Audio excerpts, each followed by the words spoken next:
সকলকে আমার চ্যানেলে স্বাগত। আজ কোজাগরী লক্ষ্মী পুজো। আমাদের বাঙালির সমস্ত ঘরে ঘরে এই লক্ষ্মী পুজো পালিত হয়। ধনী থেকে দরিদ্র সবার ঘরে যার যেরকম সামর্থ্য সে মা লক্ষ্মীকে আরাধনা করে থাকে। তো আমরাও সেইভাবেই আরাধনা করেছি। আমার যেরকম সামর্থ্য আমি আমার ঘরের পুজো করেছি। তো কিভাবে করলাম সেটি আপনাদেরকে আজকের ভিডিওতে শেয়ার করব। আর আমি কিন্তু ঠাকুরমশাই অর্থাৎ পুরোহিত ছাড়াই এই পুজো করেছি। আর লক্ষ্মী পুজো কিন্তু পুরোহিত লাগে না, ঘরের গৃহস্থ মহিলারাই এই পুজো করে থাকেন। তো চলুন আপনাদের সাথে শেয়ার করি কিভাবে আমি লক্ষ্মী পুজো করলাম। কেমন হলো লক্ষ্মী পুজো আপনারা দেখে বলবেন, কিন্তু কমেন্টস অবশ্যই করবেন। আর যদি ভিডিওটা ভালো লেগে থাকে তাহলে কিন্তু একটা লাইক অবশ্যই দেবেন, আর বন্ধুদেরকে শেয়ার করে দেবেন এবং এটিকে সাবস্ক্রাইব করে নেবেন। আর সাবস্ক্রাইব বাটনের নিচে যে বেল আইকনটা আছে ওটাকে প্রেস করে দিতে ভুলবেন না, কেননা ওটা প্রেস করে দিলে আমার সামনে যে ভিডিওগুলো আছে সবার আগে আপনার কাছে পৌঁছে যাবে। তাহলে চলুন আর কথা না বাড়িয়ে আমি আমার বাড়িতে কীভাবে কোজাগরী লক্ষ্মী পুজো করলাম সেটাই আপনাদের সাথে শেয়ার করি। তো ভিডিওটা শুরু করা যায়।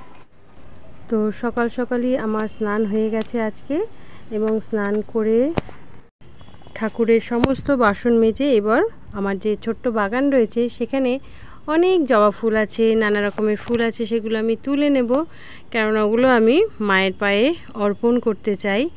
তো এই যে দেখুন বিভিন্ন ধরনের জবা রয়েছে আমার বাগানে, তো আমি সেই জবাগুলো সবকটি তুলে নেব। এটি হচ্ছে লক্ষ্মী জবা, ছোট ছোট জবা হয় এবং গাছ ভরে যায় জবা ফুলে। তো আজ তবুও সংখ্যায় কম ফুটেছে। আর এটি হচ্ছে আমার কাঠগোলাপ, দেখুন কি সুন্দর লাল রঙের কাঠগোলাপ, সেটিও আমি তুলে নিয়েছি। আর নেব এখানে আমার একটি ড্রাগন ফল হয়েছে, সেটি একদম পেকে তৈরি খাবার জন্য। তো এটি আমি মা লক্ষ্মীর ভোগে দেব। তো এ পাশে আরেকটিও এই ড্রাগন ফলও হয়েছে, এটি একটু শক্ত আছে, তো এটি আমি দুদিন পরে হারভেস্ট করব। আর এই হলুদ রঙের ফুল খুব সুন্দর লাগে কিন্তু এই ফুল দিয়ে সাজিয়ে দিলে। আর রয়েছে এই যে আমার জিনিয়া, বিভিন্ন রঙের জিনিয়া ফোটে আমার বাগানে। তো আমি এই জিনিয়াগুলো কিছু সংগ্রহ করে নিলাম আমার বাগানের গাছ থেকে। তো আমার ফুল তোলা হয়ে গেছে, এবার আমি ঠাকুর মন্দিরে চলে এসেছি। তো প্রথমেই মা লক্ষ্মীকে স্নান করে নিলাম। আর আমার মা লক্ষ্মী দেখছেন কত চকচক করছে। তো এটি আমি কিভাবে করেছি আমার ভিডিওতে রয়েছে, আমি সেটির লিংক দিয়ে দেবো ডেসক্রিপশান বক্সে, আপনারা দেখে নিতে পারেন যে পিতলের ঠাকুর কিভাবে আপনারা চকচক করবেন। তো প্রথমেই স্নান করিয়ে নিলাম। এরপর আমি মা লক্ষ্মীর জন্য শাড়ি নিয়ে এসেছি, সেটিকে পরিয়ে দেব। এই বছর আমি প্রথম শাড়ি নিয়ে আসলাম, প্রত্যেকবারই ঘাগরা নিয়ে আসি আর ওড়না, তো এবার শাড়ি পরাবো। তারপর আমি ঘরটিকে রেডি করে নিলাম। আমার সাথে হেল্প করছে আমার ছেলে এবং মেয়ে, আমরা তিনজনে মিলেই এই পুজোর সঙ্গে যুক্ত রয়েছি। তো ওরাও ভীষণ ভালো, ওরা অনেক কাজই শিখেও গেছে আমার থেকে যে কিভাবে কি পুজোর কাজ করতে হয়। তো ঘটে আমি স্বস্তিক চিহ্ন এঁকে নিলাম।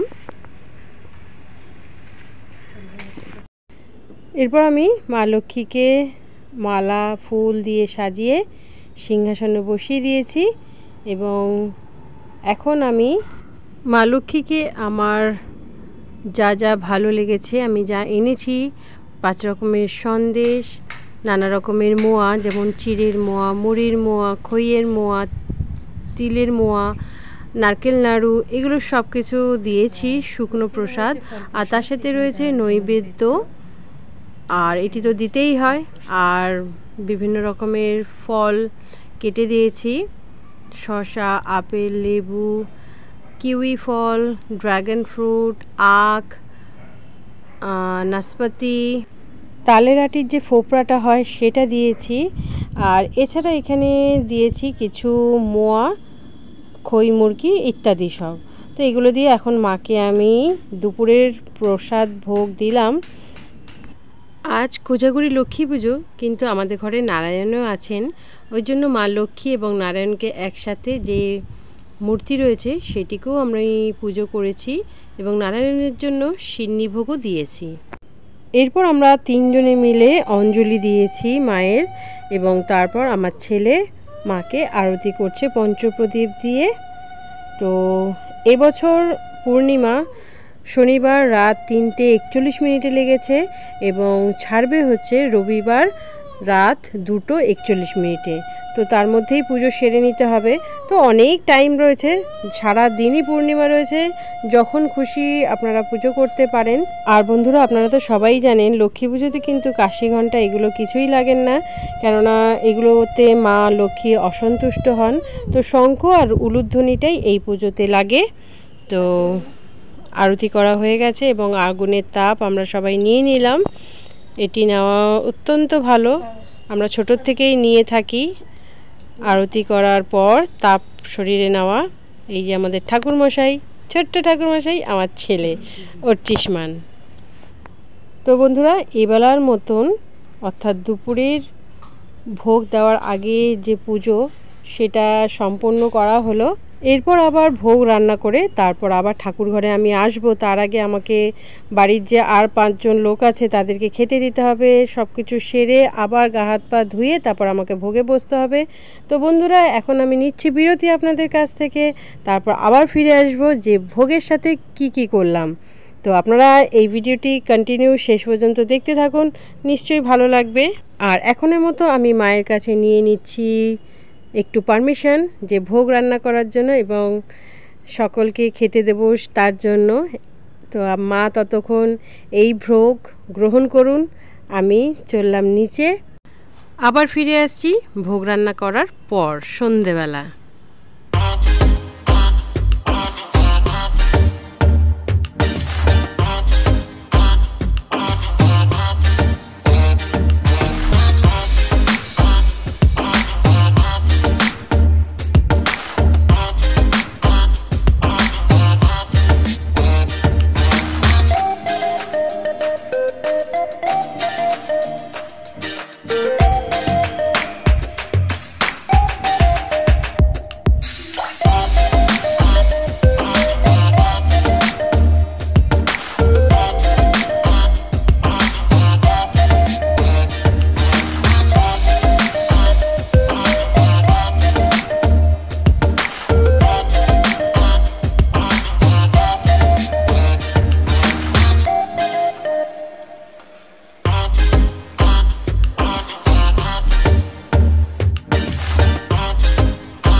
তো ছেলে মেয়ে আর আমি এই 3 জনে মিলে মায়ের ভোগ রেডি করে ফেলেছি এবং আবার ফিরে এসেছি আমি সন্ধ্যাবেলা মাকে ভোগ নিবেদন করতে। তো এরপর একটু পাঁচালি পড়তে হয়। তো কি করব, মায়ের যে পাঁচালি আমার কাছে ছিল সেই পাঁচালি দেখলাম ইঁদুরে টুকরো টুকরো করে কেটে দিয়েছে। তো কি করব, সন্ধ্যাবেলা একটু পাঁচালি তো পড়তেই হবে। তো আমি ফোন দেখেই পাঁচালি বার করে গুগল থেকে পড়তে শুরু করলাম। তো এভাবেই আমি মা লক্ষ্মীর পাঁচালি পড়ে ফেললাম। যদি ভুল হয়ে থাকে মাগো ক্ষমা করে দিও, কি করব, ইঁদুরের দোষ। আমরা তো মায়েরই সন্তান, ভুল হয়ে গেলে মা নিশ্চয়ই ক্ষমা করে দেবে। শঙ্খ বাজিয়ে মাকে বরণ করেছি, সুগন্ধি ধূপ জেলে আসন পেতেছি, পান সুপারি সিঁদুর দিলাম 2 হাত ভরে, আমারে ঘরে থাকো আলো করে, এসো মা লক্ষ্মী বসো ঘরে, আমারে ঘরে থাকো আলো করে, এসো মা লক্ষ্মী বসো ঘরে, আমারে ঘরে থাকো আলো করে। তো এইভাবেই আমি আমার লক্ষ্মী পুজো সম্পন্ন করলাম। তারপর মায়ের কাছে করজোড়ে প্রার্থনা করলাম মা যেন সবার ভালো করেন, মঙ্গল করেন, সবাই যেন সুস্থ থাকেন।